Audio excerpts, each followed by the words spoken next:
hello बंधुসকল কি খবৰ আপোনালোকৰ আশা কৰো সকলোৱে ভালে আছে আজিৰ ভিডিওটো হ'ব ইফতাৰৰ বাবে এক বিশেষ ৰেচিপিৰ ভিডিও আজিৰ ৰেচিপিটো হৈছে গৰুৰ কলিজাৰ ভুনা বনাম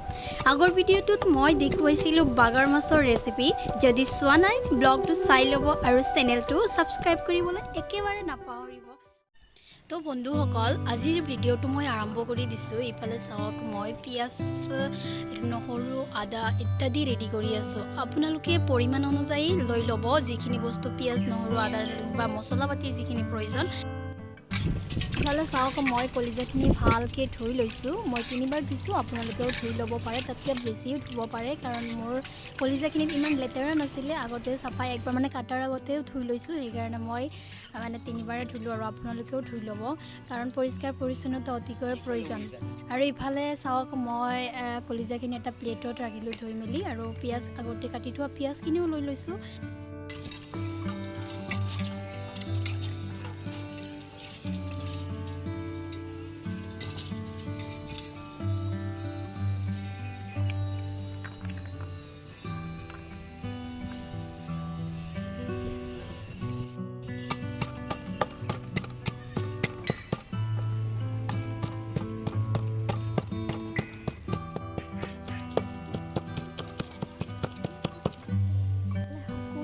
কৰাৰ পিছত মই মছলাখিনি দি লৈছো